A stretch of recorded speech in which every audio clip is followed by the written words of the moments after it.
Nah, bagaimana, fisiologi respirasi? Setidaknya dalam respirasi ada 4 proses fisiologis yang terjadi yang ini bisa menjadi, dasar pengetahuan yang membantu kita sebagai perawat, sehingga memudahkan perawat dalam mendiagnosis, pasien dengan gangguan respiratori. Karena, bukan hanya mengangkat masalah keperawatannya, karena kita tahu di dalam, diagnosis itu ada beberapa komponen. Ada masalah keperawatan, kemudian juga ada indikator diagnostik. Nah, dasar fisiologi ini dapat membantu kita untuk menentukan masalah keperawatan apa yang mau kita pilih, kemudian juga, indikator diagnostik apa nanti yang sesuai dengan kondisi klinis pasien. Nah, fisiologi respirasi itu terbagi menjadi 4 proses, yang ini, kalau saya sebut sebagai siklus, gitu ya. Yang pertama itu ventilasi, di mana terjadinya pertukaran, udara antara atmosfer atau lingkungan luar ke dalam paru-paru. Di mana prinsip terjadinya ventilasi ini adalah, perbedaan tekanan antara di, lingkungan atau atmosfer dengan di dalam paru-paru. Nah, kita tahu bahwa udara itu bergerak dari tempat yang bertekanan tinggi ke tekanan rendah. Itu kalau kita ingat, dulu kita belajar di SMP atau SMA di mata pelajaran fisika, di sana ada beberapa hukum-hukum fisika yang, terkait dengan tekanan. Ada hukum Boyle, kemudian juga ada, Archimedes. Nah, ketika, udara masuk ke dalam paru, ternyata kejadian yang terjadi itu bukan karena udara masuk sehingga rongga dada mengembang. Justru ternyata yang terjadi kebalikannya.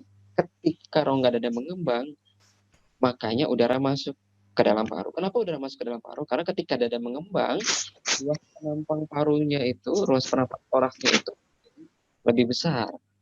Nah, karena lebih besar, maka tekanan di dalamnya menjadi lebih kecil, sehingga udara di dalam paru memiliki tekanan yang lebih kecil dibanding di atmosfer, sehingga udara masuk dari luar yang bertekanan tinggi masuk ke dalam paru yang bertekanan rendah.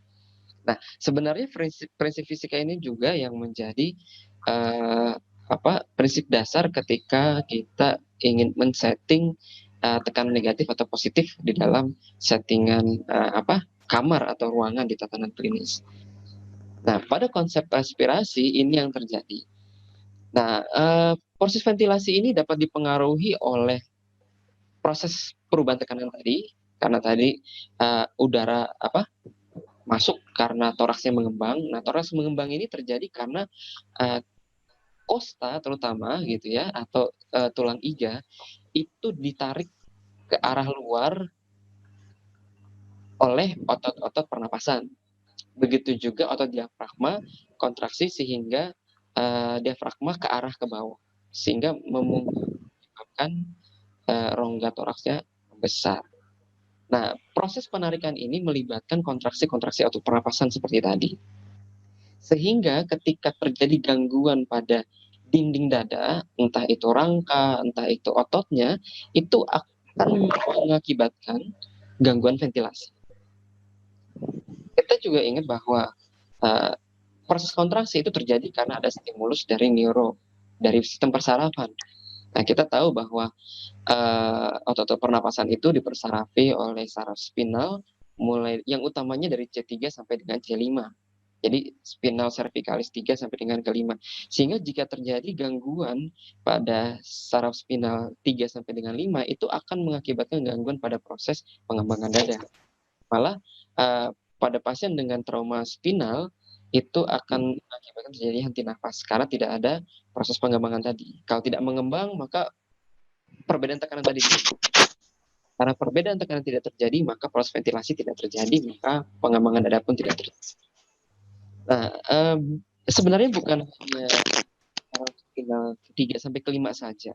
Namun ketika terjadi, gangguan pada saraf spinal itu bisa terjadi. Kenapa?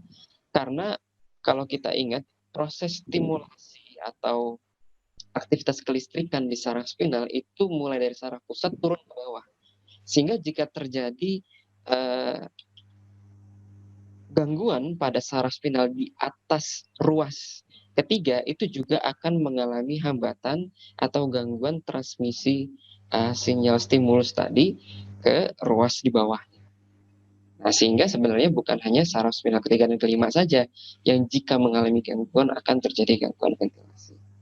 Nah, proses fisiologis berikutnya itu adalah proses difusi di mana terjadi perubahan tekanan antara alveolus dengan kapiler sehingga memungkinkan terjadinya pertukaran oksigen dan karbon dioksida antara kapiler dan alveolus. Nah, di antara kapiler dan alveolus kita ingat bahwa ada ruang interstisial di sana sehingga uh, jarak antara alveolus dengan kapiler yang biasanya sering disebut dengan jarak difusi itu akan mempengaruhi terjadinya difusi ini. Entah airnya terjadi penumpukan cairan di sana seperti edema pulmonal atau juga uh, ruang alveolusnya terisi cairan karena penumpukan sekret atau kerusakan pada membran alveolus dan juga kapiler itu nanti akan mempengaruhi terjadinya proses difusi ini. Kemudian proses yang selanjutnya ketika oksigen sudah masuk ke dalam darah melalui proses difusi, maka oksigen itu akan dialirkan ke seluruh tubuh melalui sirkulasi sistemik. Sehingga faktor yang mempengaruhi tadi ini dapat ditentukan oleh sistem kardiovaskuler terutama gitu ya. Seperti pompa jantung, resistensi kapiler pembuluh darah dan juga kondisi hemoglobin yang berada dalam eritrosit yang bertugas untuk mengikat oksigen untuk dialirkan ke dalam pembuluh darah.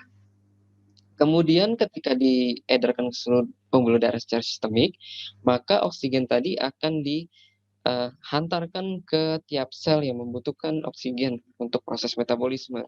Nah, pertukaran gas antara kapiler dengan sel ini disebut sebagai perfusi. Nah, kita bisa lihat bahwa proses yang berada di atas, ventilasi, jika terjadi gangguan ventilasi, maka itu akan mengganggu proses difusi. Gitu. Kemudian ketika oksigen itu tidak adekuat ditukar melalui proses difusi, maka jumlah oksigen yang disirkulasikan pun akan berkurang. Sehingga jumlah oksigen yang diperfusikan pun akan berkurang. Sehingga kita bisa melihat bahwa proses ventilasi ini akan berdampak pada proses selanjutnya. Nah, itu juga yang akan bisa menjadi dasar pemilihan diagnosis prioritas ketika pada pasien dengan gangguan respirasi ini memunculkan beberapa diagnosis seperti misalnya bersihan jalan nafas tidak efektif, kemudian muncul juga pola nafas tidak efektif dan juga gangguan pertukaran gas.